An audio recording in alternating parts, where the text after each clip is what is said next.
श्री स्वामी समर्थ.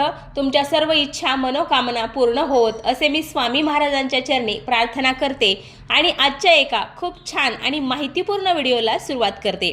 1 फेब्रुवारीला म्हणजे शनिवार या दिवशी आलेली आहे गणेश जयंती. गणेश जयंती ही गणपती बाप्पाला समर्पित असणारा दिवस आहे. गणेश जयंती दरवर्षी माघ महिन्याच्या शुक्ल पक्षातील चतुर्थी तिथीला साजरी केली जाते. पौराणिक कथेनुसार श्री गणेशाचा जन्म माघ शुक्ल चतुर्थीला झाला आहे, म्हणून या तिथीला गणेश जयंती असं म्हटलं जातं. यंदा गणेश जयंतीला रवी योग तयार होत असून रात्री भद्र तर दिवसभर पंचक पाळण्यात येणार आहे. आपल्या हिंदू धर्मामध्ये माघ महिन्याला अतिशय विशेष महत्त्व आहे आणि हा महिना व्रत वैकल्यांचा महिना म्हणून मानला जातो. हा महिना गणपती बाप्पाला समर्पित आहे. आपल्या सनातन धर्मामध्ये गणपतीला प्रथम पूजनीय देवाचा दर्जा प्राप्त आहे.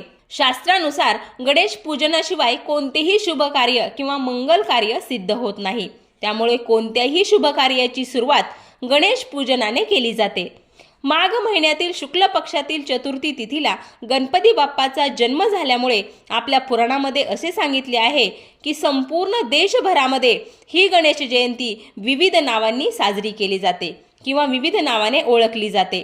जसे की गणेश जयंती, माघी चतुर्थी, तिळकुंड चतुर्थी किंवा विनायक चतुर्थी किंवा वरद चतुर्थी अशा वेगवेगळ्या नावाने ही चतुर्थी देशभरामध्ये ओळखली जाते.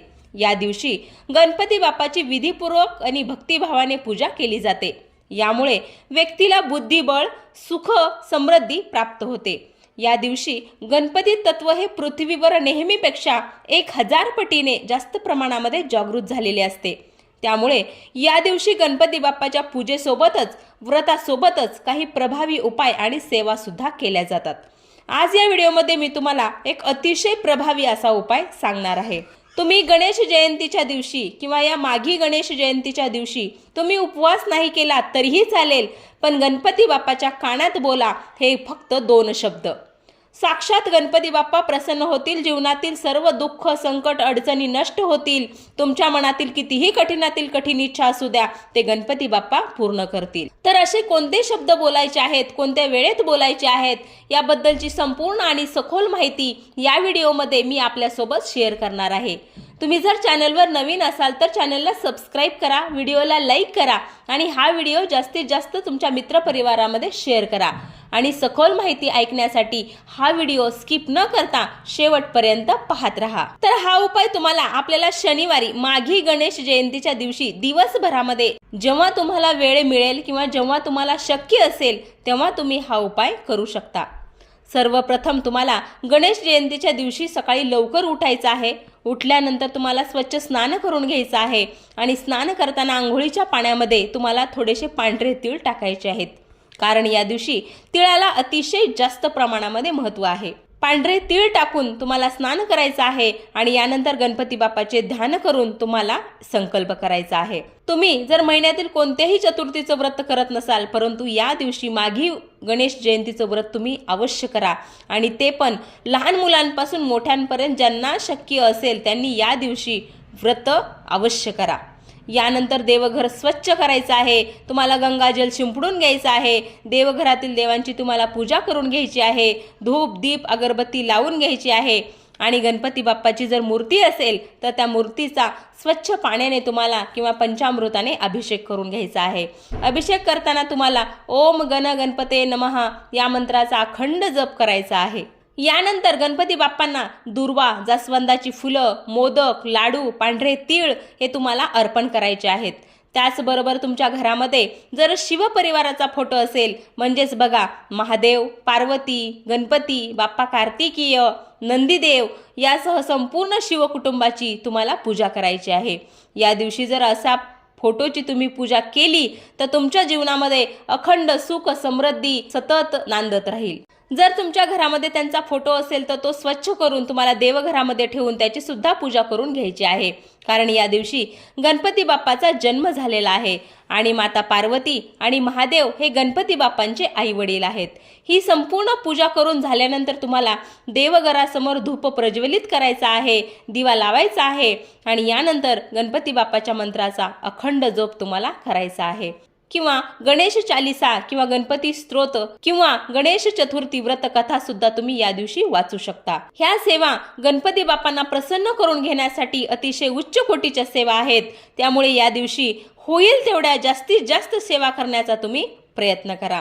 शेवटी कळत नकळत झालेल्या चुकांबद्दल गणपती बाप्पाला क्षमा मागा आणि ही संपूर्ण पूजा तुम्हाला घरातच करायची आहे, कारण प्रत्येकाच्या घरामध्ये गणपती बाप्पाची मूर्ती ही असतेच किंवा फोटो हा असतोच। यानंतर तुम्हाला आणखीन एक उपाय करायचा आहे। हा उपाय करण्यासाठी तुम्हाला मंदिरामध्ये जायचं आहे। तुमच्या घराच्या जवळ जे गणपती बाप्पाचं मंदिर असेल त्या मंदिरामध्ये तुम्हाला जायचं आहे, कारण या दिवशी मंदिरामध्ये सकारात्मक लहरी जास्तीत जास्त प्रमाणामध्ये सक्रिय झालेल्या असतात आणि तिथे येणारा प्रत्येक माणूस हा चांगल्या विचारानं येत असतो। त्यामुळे हा उपाय तुम्ही मंदिरामध्येच करायचा जास्तीत जास्त प्रयत्न करा आणि जर तुम्हाला शक्य होत नसेल तर तुम्ही घरी सुद्धा हा उपाय केला तरीही चालेल। तुम्हाला एक डाळिंबाचं फळ घ्यायचं आहे, म्हणजे एक डाळिंब घ्यायचं आहे, एक जास्वंदाचं फूल घ्यायचं आहे, 21 दुर्वा घ्यायच्या आहेत, एक नारळ घ्यायचा आहे आणि त्याचबरोबर तुम्हाला चिमटभर पांढरे तीळ घ्यायचे आहेत।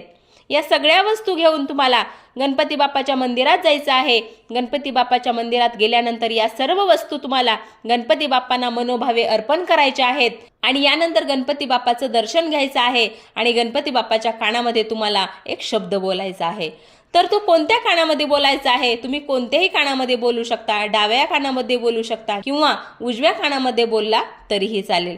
तर तुम्हाला गणपती बाप्पाच्या कानामध्ये ओम नमः शिवाय हा मंत्र बोलायचा आहे आणि यानंतर जी तुमची इच्छा असेल ती इच्छा तुम्हाला व्यक्त करायची आहे। मग ती इच्छा तुमची नोकरी प्राप्तीबद्दल असेल, धनप्राप्तीबद्दल असेल, मुलांची प्रगती होण्याबद्दल असेल किंवा घरामध्ये सुख शांती समृद्धी टिकत नसेल किंवा तुम्हाला कोणत्याही कामामध्ये यश मिळत नसेल, कोणतीही गोष्ट ही तुमच्या मनासारखी घडत नसेल, सतत तुम्हाला आर्थिक अडचण येत असेल, तुमची जी काही इच्छा असेल ती तुमची इच्छा गणपती बाप्पाला सांगायची आहे आणि यानंतर पुन्हा एकदा गणपती बाप्पाला जी तुमची इच्छा आहे ती सांगायची आहे आणि पूर्ण होण्यासाठी प्रार्थना करायची आहे। तिथेच मंदिरामध्ये बसून तुम्हाला एक वेळा गणपती अथर्वशीर्षाचं पठण करायचं आहे आणि ओम गण गणपते नमः, ओम गण गणपते नमः या मंत्राचा तुम्हाला जप करायचा आहे। तर अशा पद्धतीने तुम्हाला हा उपाय करायचा आहे। त्याचबरोबर या दिवशी जर गणपती बाप्पाच्या दर्शनासाठी मंदिरामध्ये खूप लोक येत असतात आणि हे लोक गणपती बाप्पाला अक्षदा अर्पण करत असतात, म्हणजे तांदूळ अर्पण करत असतात। जर या दिवशी तुम्हाला गणपती बाप्पासमोर अर्पण केलेले तांदूळ भेटले तर ते अवश्य घ्या आणि ते तांदूळ तुम्ही घरी घेऊन या आणि हे तांदूळ तुम्ही एक छोटीशी पुडी बांधून तुमच्या पर्समध्ये ठेवा। जिथं तिजोरी असेल त्या तिजोरीमध्ये हे तांदूळ ठेवा।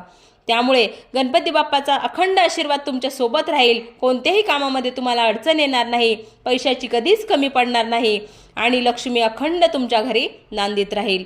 कोणतेही काम तुमचे निर्विघ्नपणे पार पडेल। तर अशा पद्धतीचा हा एक उपाय तुम्हाला या माघी गणेश जयंतीच्या दिवशी करायचा आहे आणि फरक अनुभवायचा आहे।